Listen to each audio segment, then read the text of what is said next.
Hello YouTube, this is DJ Zogage Trains. One thing that's fun to do with a layout is to replicate scenes that you've seen in real life. One of the areas that I think is really cool in New York City is the 125th Street Viaduct in Upper Manhattan. So there's a lot of railroad action there. You got the number one line coming out of the ground, making it stop on 125th Street, and then going back into the ground. And the reason why it came out of the ground for only one stop is because the land over there takes a tremendous dip. So there's a huge steep grade down if you've ever driven there. And rather than bring the train keep the train under the ground and have a sharp downgrade and then a sharp upgrade, they kept the track relatively level by coming out of the ground and making a stop at 125th Street and then going back into the ground. So it was just easier to do it that way and less taxing on the trains and the riders of the trains. But it makes for a pretty cool railroad spot. It makes for a pretty good area to watch some trains. So, and a couple of blocks over, right along the Hudson River, is the old New York Central Hudson and Harlem line. So, and today that line is owned by Amtrak. And Amtrak runs trains from the Empire Corridor down into Penn Station from there. The tracks have since been diverted into Penn Station, and a lot of Amtrak's trains run there from New York up to Toronto, to Montreal, to Albany, to Utica, Buffalo, Niagara Falls, and even Chicago. So there's a lot of train action happening there. And it's an area that I'd like to replicate on some kind of small scale, have one elevated subway station and then have the Amtrak trains running next to it. And if I'm replicating it in the old days, have an older subway set run there and have a New York Central, well, the right engine would be a New York Central R motor or a RS1 or something like that pulling the train. So that would be really cool. So I want to talk a little bit about this FL9 because this is a unique engine. This is a dual-powered diesel-electric engine made by Sunset Models. It's the only time one of these has ever been replicated in O-scale. So this is a diesel powertrain, but it also has a third rail electric contact shoe there and another one on this rear truck.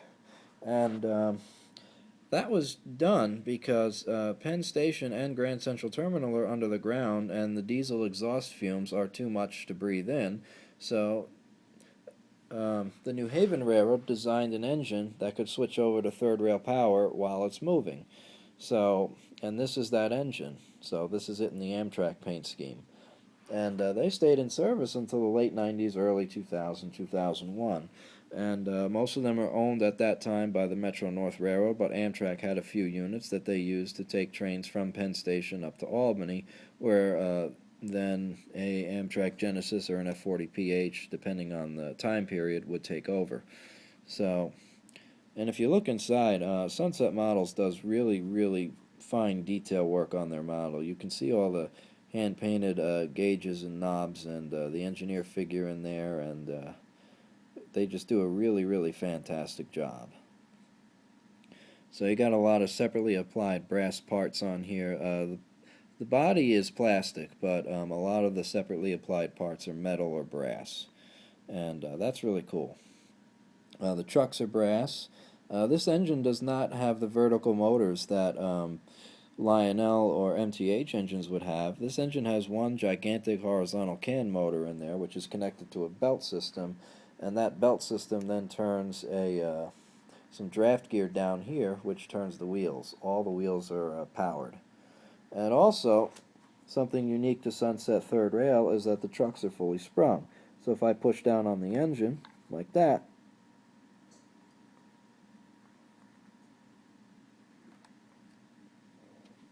you can see that it just kind of bounces back up a little bit.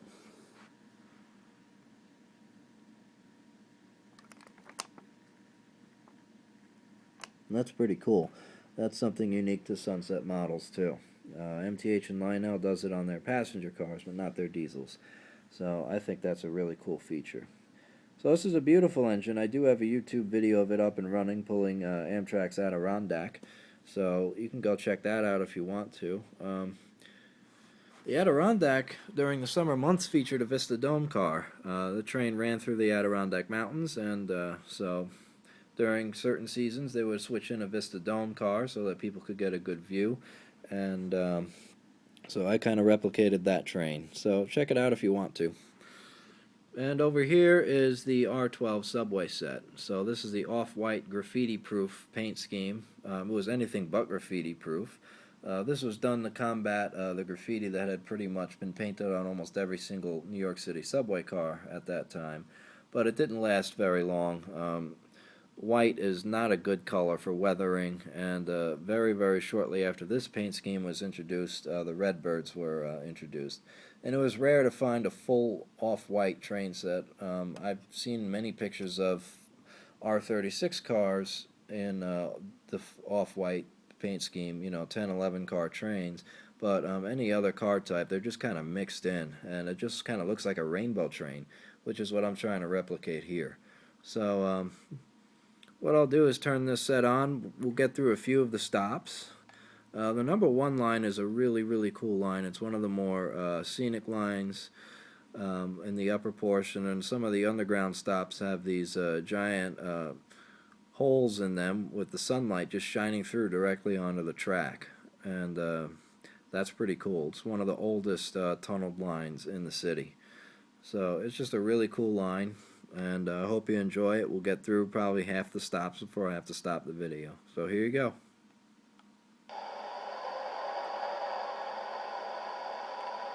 Auto mode.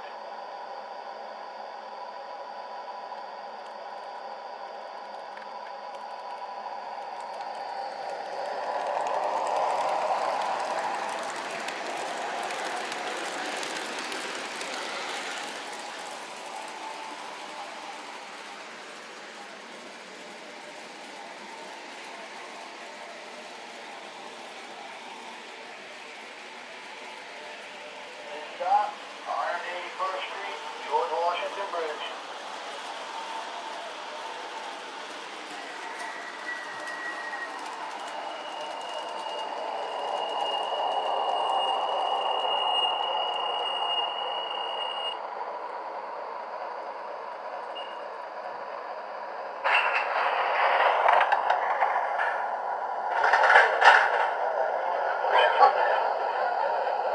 This is the number 1 Broadway local.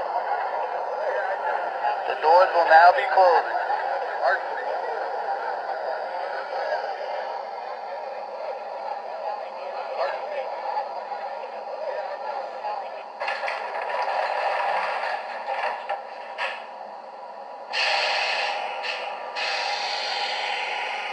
Next stop, 116th Street, Columbia University.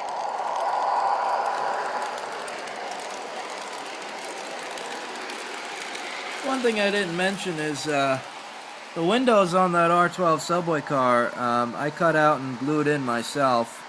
I'm eventually going to put graffiti on that car and weather it. I'm just in the process of customizing it. Stop, 116th Street, Columbia University. So by the time it's done, it should look really, really good. But the R12 subway cars prototypically have the windows on the outside, not the inside. So I figured it would be a good idea to just cut the windows out and glue them in myself.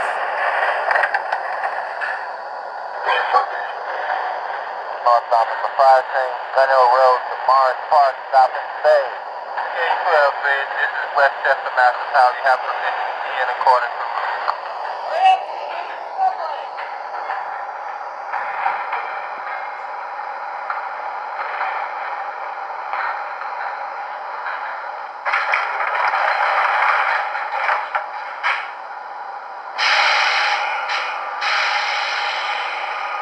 Next stop will be 66th Street, Lincoln Center.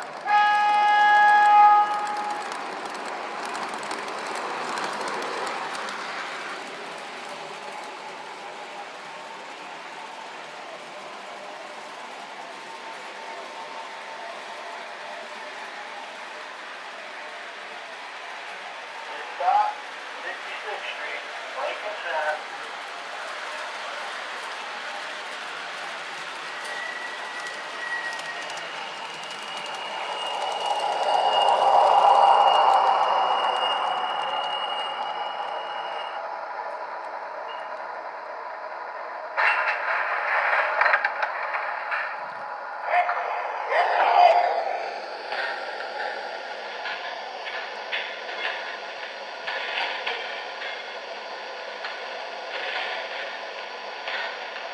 This is the #1 Broadway local. Hey, buddy. The doors will now be closing.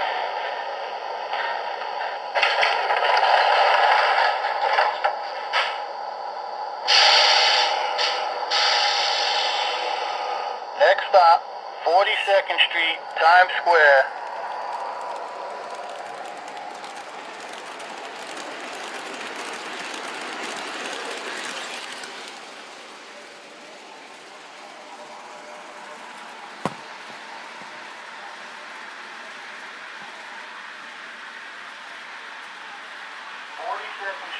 Times Square. Change here for 42nd Street shuttle.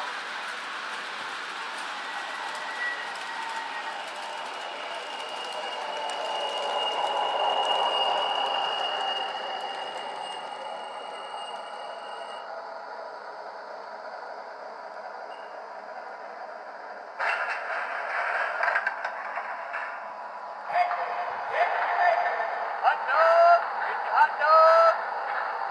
There you go, buddy.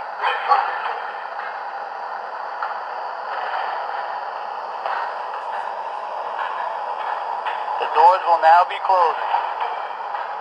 Pardon me.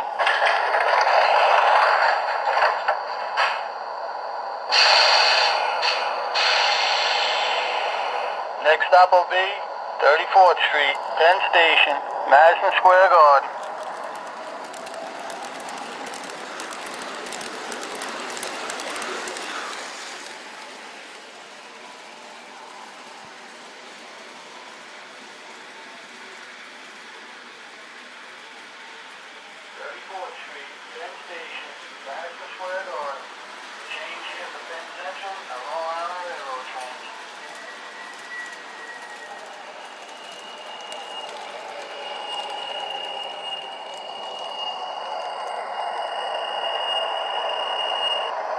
Please be careful of the gap between the train and the platform. Please allow arriving passengers to the train. This is the #1 Broadway local.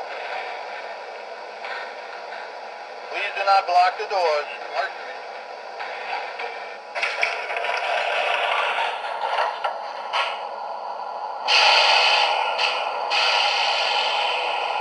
Next stop, Houston Street, Greenwich Village.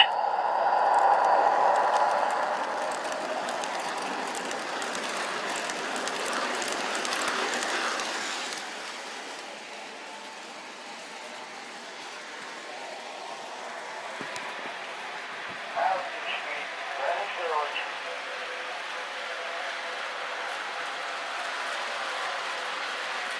Please take newspapers and personal belongings with you.